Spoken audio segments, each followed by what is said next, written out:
जब पूरा परिवार एक तरफ हो जाए, सास, जेठानी और ननद मिलकर आपको मानसिक रूप से तोड़ने लगे और खाना देने जैसी छोटी बात पर भी रोज कलेश होने लगे, तो उस भीड़ में रहते हुए भी एक औरत खुद को घुट घुट कर मरने से कैसे बचाए। हाल ही में मेरी एक बहन का कमेंट आया जो एक बड़े जॉइंट परिवार में रहती है। उनकी सास खाना देने पर भी कलेश करती है, जेठ जेठानी से शिकायत करवाती है और ननद फ़ोन पर आग लगाती है। सबसे बड़ा दर्द यह है कि बात बात पर उनके बेकसूर मायके वालों को फ़ोन करके गालियां दी जाती हैं। मेरी बहन, आज मैं तुम्हें बताऊंगी कि इस भीड़ के बीच रहकर अपना मानसिक संतुलन, अपने मायके की इज्जत और अपना आत्मसम्मान कैसे बचाना है, और मैंने इसे अपनी ज़िंदगी में कैसे संभाला।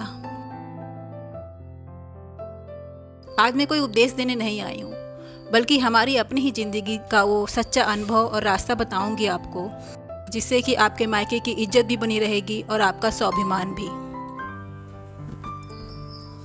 आज मैं आपको अपनी ही ज़िंदगी से एक उदाहरण देती हूँ, जिससे आपको समझ में आ जाएगा कि जब ऐसी परिस्थिति सामने आए तब क्या किया जाए। नई नई शादी होने पर ससुराल में मायके वाले नए नए गिफ्ट लाते हैं, आदर सत्कार करते हैं ससुराल वालों का। मायके वाले ऐसे जो है आदर सत्कार करते हैं कि जैसे हम तो कुछ है ही नहीं, हमारा कोई अस्तित्व नहीं है।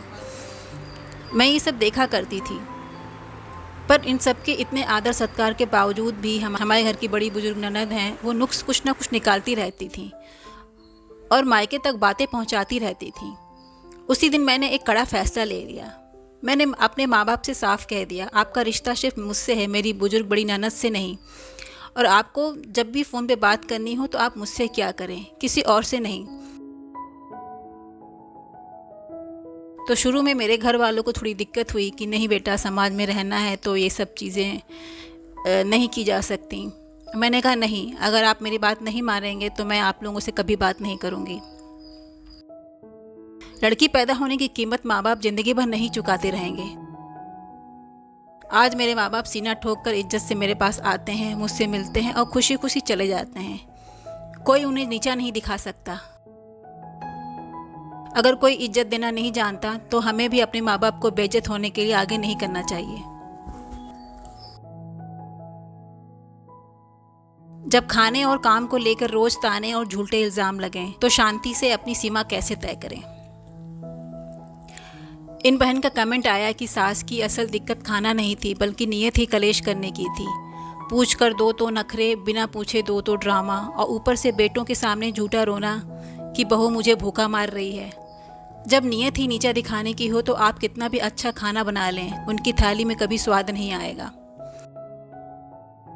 तो सुनो बहन, वे जो तुम्हें बार बार घर से निकालने को कहते हैं ना, कान खोल कर सुन लो। तुम्हें उस घर से कोई बाहर नहीं निकाल सकता। तुम उस घर की ब्याही हुई बहू हो। अपना शरीर तोड़कर, दर्द सहकर तुमने उस घर को वंश दिया, बच्चे दिए। तुम उस घर के वारिस की माँ हो। उस घर का खाना खा रही हो तो कोई तुम पर एहसान नहीं कर रहा, यह तुम्हारा कानूनी और नैतिक हक है। गंदे शब्द बोलने वाले और निकल जाओ कहने वाले नीच सोच के लोग होते हैं। इस घर से निकलने की भूल कभी मत करना। अगर कोई ज़बरदस्ती धक्के देकर भी निकाले तो सीधे 112 नंबर डायल करके पुलिस को फ़ोन करो।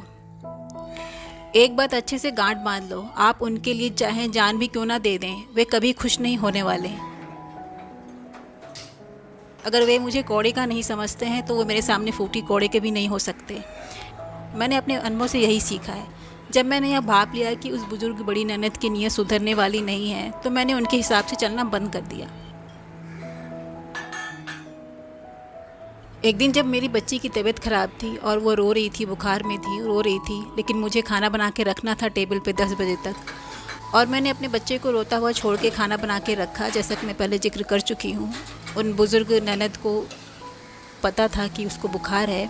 जब मैं खाना बना के बाहर आई तो देखा वो बिना बताए ही घर से जा चुकी थी।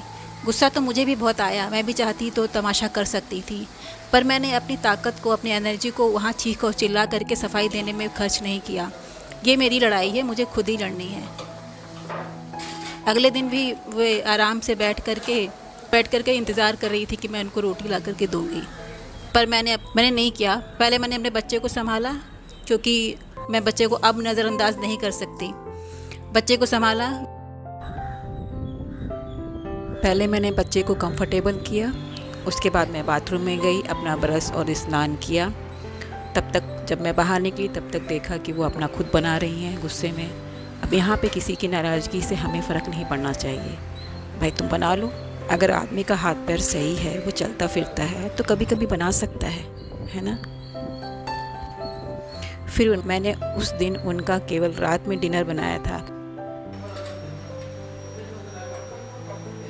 बहनों, जब घर में माहौल गर्म हो तो अकड़ कर खड़े रहने की ज़रूरत नहीं है। उस समय थोड़ी भोली बन जाओ, शांत रहो। जैसे बाढ़ आती है तो अकड़ा हुआ पेड़ उखड़ जाता है, लेकिन घास झुककर अपना जीवन बचा लेती है। जहाँ माहौल गर्म हो वहाँ घास की तरह थोड़ा झुक जाओ, ताकि मानसिक सुकून बच सके। लेकिन जैसे ही मौका मिले समझदारी से यह बता भी दो कि तुम भी कुछ हो।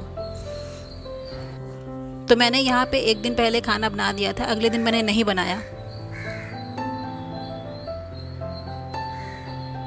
जब घर में लोग मिलकर बुराई करें तो बिना लड़े दूरी, इमोशनल डिस्कनेक्ट कैसे बनाएं।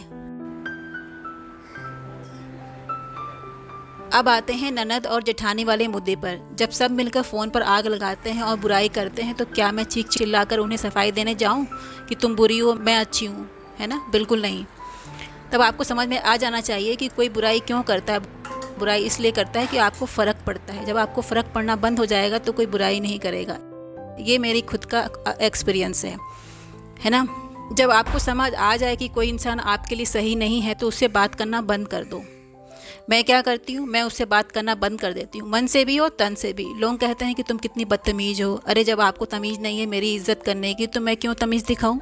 इज्जत हमेशा दोनों तरफ से होती है। एक बार जब बुजुर्ग ननद और उन बाकी लोग आए उन्हें अपनी बातों का बहुत घमंड था और मेरे बारे में जो ऊट पटांग बातें करते थे, तो मैंने डिसाइड कर लिया था कि मैं ऐसे लोगों से बात नहीं करूँगी। जिनको जो बोलना है वो बोले, मैं वहाँ सफाई भी नहीं दूँगी, पर ऐसे लोगों से मैं डिस्टेंस बनाऊँगी। मैंने चुपचाप रसोई में अपना जाकर उनके खाने पीने का सारा इंतज़ाम करके टेबल पर रख दिया, अपनी जिम्मेदारी पूरी कर दी। लेकिन मैं कोई झूठी मुस्कान लेकर उनके बीच नहीं गई कि हाय हेलो कैसे हो। फिर अपने कमरे में चली गई, अपने काम में लग गई। काफ़ी देर तक वो समझ गए कि मैं नहीं आई, तो वे मेरे कमरे में आए। तब मैंने एकदम शांत होकर अजनबी की तरह फॉर्मेलिटी की, हाय आप कैसे हैं, ठीक हैं, आइए बैठिए प्लीज़, चाय लाऊं। ना मैंने चेहरे पे गुस्सा दिखाया, ना कुछ बोला, ना नाराज़गी जताई। उन्होंने खुद कहा नहीं नहीं हम पी चुके हैं, और वे चली गईं। बहनों, जब आप किसी इंसान से में अपना इंटरेस्ट ही ख़त्म कर देती हैं ना, तो उसकी बुराई करने की ताकत भी ख़त्म हो जाती है। वो तो सोचेंगे इसको फ़र्क ही नहीं पड़ता तो क्या हम चीखे चिल्लाएं। आज वे भी आती हैं जाती हैं, मैं अपने काम में मस्त रहती हूँ, शांत रहती हूँ, खुश रहती हूँ। मुझे कोई फ़र्क नहीं पड़ता कि कोई क्या कहता है। और बहनों, इस कहानी की सबसे खूबसूरत बात पता है क्या है? बिना लड़े, बिना कलेश किए, बिना चिल्लाए अपनी सीमा तय करने का नतीजा क्या हुआ पता है? आज मेरा आत्मसम्मान भी बचा हुआ है, घर में कोई कलेश भी नहीं होता है। वही जिन बुजुर्ग बड़ी ननद की बात मैं बार बार करती हूँ ना, आज वे मुझे समझने लगी हैं और वे बैठकर मुझे देखती हैं और धीरे धीरे मुस्कुराती हैं, क्योंकि वो समझने लगी हैं मैं क्या हूँ।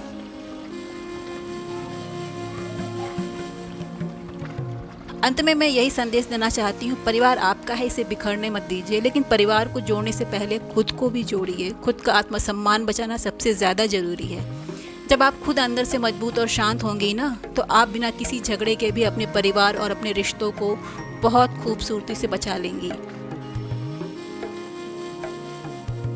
अपना ध्यान रखिए, खुद से प्यार कीजिए और हिम्मत रखिए। वीडियो देखने के लिए बहुत बहुत धन्यवाद। मैं आपकी बहन रीना, आप सभी को मेरा नमस्ते।